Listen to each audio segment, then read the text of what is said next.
For me this morning, I find it difficult to believe that it's the fourth Sunday of Advent. I mean, I know this because we have the candles and we've been lighting them each week.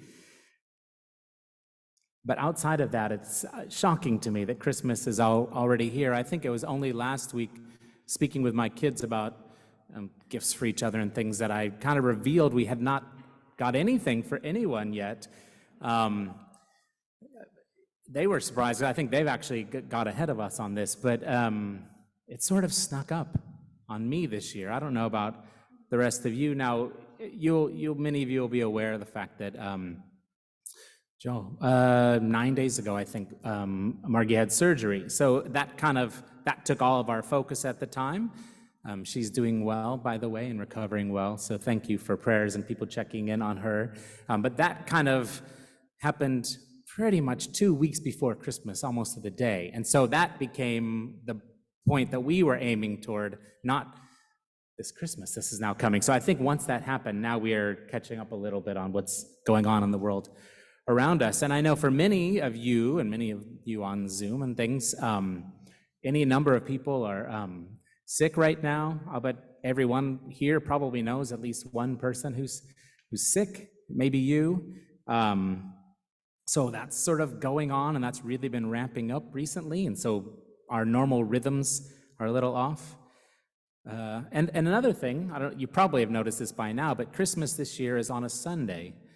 You know that, right? I mean, it's okay. So do you recall Christmases on Sundays very often? I mean, they do happen every 5, 6, or 11 years. I looked this up, depending on leap years. But it seems to me like it's really rare. Obviously, it's, just every couple of years it does this. But that's a little bit, to me, it's like that's what 2022 has been like. Like everything's just a little bit off. I was thinking about, in 2020, that was kind of full lockdown year, right? Like everything was like, we're not going anywhere, nobody's seeing anybody. And then 2021, it was kind of improving. I can't remember this time of year, and then this year it's, more variants and other things happening in the world. So it's sort of appropriate as a 2022 Christmas, I think. It's just it feels a little bit off to me. We got a recession, all these other kinds of things that really bum people out. I feel like I'm limping into the holidays just a little bit. Maybe you are not. Maybe you are like 100%. Good for you. I'm excited for you. If you're like kind of in an all systems go mode and you're prepared, you have your plans made. We're not even sure what we're doing on Christmas Day as of right now. I hope you do. All the parties and people and the good things of this time of year. So I don't know where you're at and all of that. Whatever the case, this is the last Sunday of Advent. It's kind of our final reminder to prepare. Melly mentioned Advent is this time of preparation for coming. That's what Advent is, coming. So now we've got all these candles lit, but the center, the Christ candle that we'll light for Christmas itself, the event to which we prepare for. And I was thinking, in light of our text, and maybe in light of your world, at least in light of my world right now, I think this is just going to be a kind of a quiet Christmas year. Now, you don't have to do that, but maybe a few less things, a little less busyness, a little less of the running around to do that normally catches us up in this time of year. If we could only manage a few things, what are those few things that we'd want to get to? So things like love, right? Our theme from this morning, we talked about that earlier. This primary characteristic of God. This essence of true life, as Jesus talked about what it means to truly live. It's loving God and loving others. It's sort of the main thing, one could argue, I would argue. And maybe this time of year, when everything can so easily spin out of control and feel crazy, what if we just I'm just gonna do this one thing? If you're old enough, this reference, I've seen this on my Netflix, that City Slickers has come onto Netflix. And the picture, the little icon picture for that movie is this one thing. So if you're old enough, do you remember that there is a one thing that the guy is, yes, thank you, Jeremiah, in the back. I'm showing my age. one thing. Maybe this is a one thing Christmas for some of us. So as we talk about this, it's an interesting text. I mean, I don't pick the text that we have this morning, where it's focused on Joseph's role kind of in this birth narrative of Jesus, because he's certainly not the main character, I would say. I mean, well, Jesus would be the main character, obviously, but he's not born yet. So there's these other people in the story. And he's the focus in this week that we have dedicated to love, which I find interesting. So just for a tiny bit of context, before this passage that Dolores read for us, so at the first part of that chapter, we have this genealogy of Jesus. If you want to flip back to that, you're probably familiar with this. You've heard this story. There's this genealogy. The writer gives this, going back to the time of Abraham, kind of this lineage to get, through King David all the way to Jesus. And there's some really interesting people in there. Lots of good talks about some of the people that appear in that lineage. But for the people of Jesus's community, the expectation was that the Messiah would come from that lineage. That's why it's in there, to remind the people. And so it'd be customary to give, this person came from this person, came to this person. And what's interesting to note here, we didn't read this, but if you look back at it, it lands up with Joseph who we're reading about today. And it describes Joseph as the husband of Mary, who was the mother of Jesus. Not Joseph, the father of Jesus, but Joseph, the husband of the mother of Jesus. A little weird. I'm going to come back to that in a little bit, but I want just to take note that that's sort of this context. It's already a little bit odd.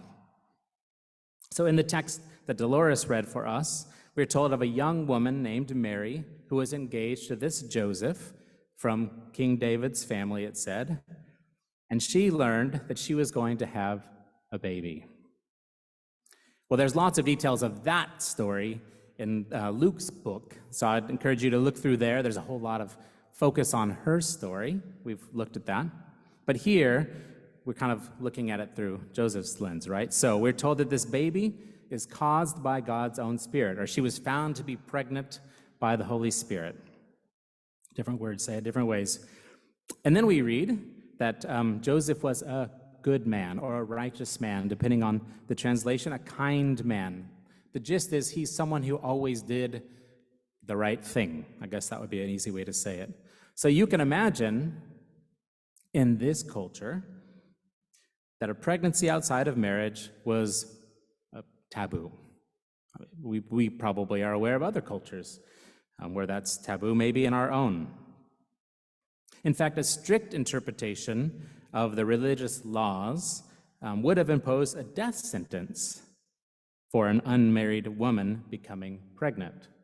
So just, we kind of skim through this part really quickly, but that's kind of the level of offense, at least by the strict religious interpretation of the time. And certainly Joseph, who was a descendant of King David, would be aware of these kinds of laws. So we've been told he always did the right thing and he was a righteous person. What would a good person do in that situation? What would we do in that situation? I mean, we kind of know how this story ends up, but this Joseph, he understands that there is a greater law, right? This is what Jesus, who's about to be born, talked about quite a bit. There is this law of love, our theme for this week. This law of love, this guide of love that we kind of need to look at as our lens over all of these other rules and laws. So he compassionately plans to keep things quiet, it says, so to help Mary avoid public disgrace. Well, that seems like a pretty nice, loving response. And kind of the casual reading, it kind of skimmed through here quickly, and maybe you've heard it before. The casual reading of this story assumes that Joseph initially learned of Mary's pregnancy without any reference to the Spirit. And he only learns about it when this angel appears to him, right? That's kind of this narrative. So this idea that, maybe Mary had become pregnant by someone else, and so he's going to let her go to release her from this kind of cultural shame. But Matthew says she was found to be with child with the Holy Spirit right there in the beginning of the story. And I wonder, can we not interpret that Joseph was also aware? I mean, would Mary not have mentioned in the conversation how this happened? I mean, it doesn't say, she just kind of reported to him she was pregnant and then he got mad. It just said she was found to be pregnant. I would guess maybe they talked about when she had heard about this. And it's also strengthened if you look at the way this encounter with the angel takes place. So I guess if Joseph thought, Mary had got pregnant by someone else, wouldn't the angel say something like, Joseph, don't be angry. Let me tell you what's really going on. Don't be heartbroken, right? Like that would make sense if that's what Joseph thought. But what the angel says is, do not be afraid.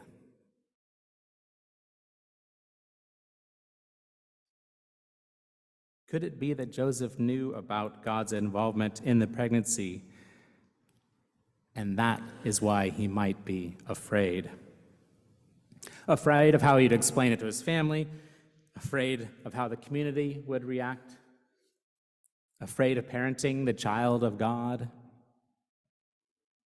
maybe even afraid of being called into this grand plan of salvation. This child is going to save the world. Can you imagine? I would be afraid myself. Would you be more afraid to find out that your fiancée was pregnant by someone else? Or would you be more afraid to find out your fiancée was pregnant by God? Yeah. Well, both can be, it's not an either or. So, we all have moments of confusion, of revelations, of choices where things aren't going how we expected. Maybe not to the scale that Joseph is encountering here. But I appreciate this quote from David White, or a line from David White, a poet, who says, for most of us, the call will not come so grandly or so biblically, but intimately, in the face of the one you know you have to love. That's where God most often calls us to love, isn't it? It's the person across from us or next to us. And I think that's our challenge. It's one of our challenges in this text, is when it's hard or confusing or tiring or busy or disappointing, will we find a way to love? We've already seen Joseph, who is willing to give up his marriage, his upcoming marriage, to protect the reputation of Mary. And now he has this new challenge. So that's kind of challenge one. The second one, the angel says, Mary will have this baby from the Holy Spirit. Go ahead and marry her. And name this child Yeshua, we would say Jesus, which means God saves, because he will save his people. Do not be afraid, son of David. You have a role to play in this, to welcome this child, to help name him, to raise him, to support Mary. I feel like those are the kinds of things that, you can change the names in this story, but most of us are called to do. And there's this kind of double call, I guess you might say. It's not just the love, it's a kind of courageous love. Committing to a child that all the neighbors, everybody is going to have something to say about, to the courage to nurture this child and with God. And like, I'm not sure. I can't imagine what even Joseph anticipated it would look like raising this child. It's a choice. I mean, I think that's maybe where I want to land on this, that we all have these situations where we have a choice to love, where I don't want to love, where it's difficult, it's tiring. You probably have them too.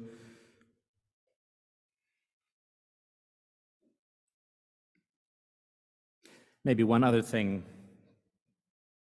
Do you remember earlier mentioning this whole thing about Joseph's lineage, how it kind of traced from Abraham to David to Joseph, and how it didn't really maybe apply to Jesus because he wasn't, in that line, because Joseph was only the husband of Mary?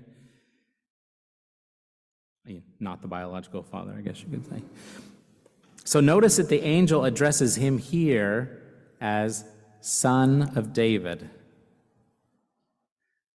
This baby needs to be part of your family. It's your line, this line of Abraham through David down to you. So you will be the one to name him. This is an act of parenting. In this case, this is an act of fathering in that cultural context. And so in doing, he will be also your son. For us, and maybe this is shifting. It's interesting, as I was thinking about this, that family, I think you would agree, is not simply biology, right? That's a pretty modern understanding. But we would have to understand biology anyway. But I'll bet, and I know there are a lot of adoptive parents or people who have been adopted, you will attest that a child that's not of your biology is no less your child. And everyone here who's had people raise them or help parent them, grandparents, a significant other person who weren't necessarily their biological parents, we also agree that lots of people can be parents, truly parents, to us. Right? Like there's all kinds of families in that way. And so here, and I think this is the truth that I want us to see, is that Joseph is the parent to Jesus because he loves him, because he says, you are Jesus. He has a huge role to play, actually, in this story, which seems so small because his role is to faithfully love. In this text, Joseph has no lines. There's no dialogue from Joseph. He doesn't say a word. We only see his actions. He was willing to quietly divorce Mary. He is willing to step into this miracle story. He's willing to love and parent this miracle child of God. It looks different ways for us, probably not exactly like this, I would imagine. But it's these small and steady opportunities for us to make decisions to love others. I was off this week because I was home with Margie, but I'm aware of the number of people who are sick, just sick. There's other things too, but just people who are sick connected to our community. And I was like, I need to check on those people. Some of them even sent an email to me, and I've been so busy with all my own stuff that I haven't even found out how they're doing. There's an opportunity to love, even when I have things going on. And I think all of us have other things going on. So, Donna Jost put on Facebook, I think, that the offer of books was a sign of love to her. And I think that's such a great, it doesn't have to always be. It could be a meal or a card or a hello or a call. There's lots of ways, simple ways. Maybe it used to be easier. I don't know. I thought about this too. In the past, I would know enough about Melly to know exactly what she needed and what would be helpful and when to call and when to leave her alone. Well, I don't know with Melly, for example. So that's something I've realized. Like this, kind of the world has changed. We're not seeing each other in the same ways and as often. Our church has changed. People have come, people have gone. I don't know how to help every single person in this room, and vice versa. And many of us are overwhelmed and exhausted, and so the thought of helping anyone else right now seems a bridge far. But thank you to those of you who are doing it, and I know that there are those of you who are doing it. And I'm not aware of all those ways. I'm just aware that there are those ways. And that is what this story is showing us. It doesn't have to be flashy and showy. I don't need to know. If you're doing it, that's the point. Or if I'm doing it, that's the point. The call will not come so grandly, so biblically as this story, perhaps, but intimately, in the face of the one you know you have to love. So who are the faces that we see when we hear that? I have faces that appear. Who is it that we know we need to love right now? Where is God calling us to love, and how? How? Perhaps there's unexpected opportunities, like in this story, for something to happen, kind of bigger than we expected, just by simple acts. When we love, it gives God room to move. And I guess the last encouragement I want to give is, it's okay if we're tired. You don't have to do a million things. That's not the point. The point is just to be simple and obedient in giving love, and to really draw on God, God who is endless love, God who isn't tired like we are, or busy like we might be. Let God help us, work through us, to us. We get to participate in that and receive as we do. So today we are reminded in this text and in these words of love. In the midst of any pain, confusion, sickness, may you experience this love right now and today and this week. Not just other people, may we experience this love. And may we find opportunities to share it with those faces we see, with family and friends, neighbors, co-workers, strangers to us.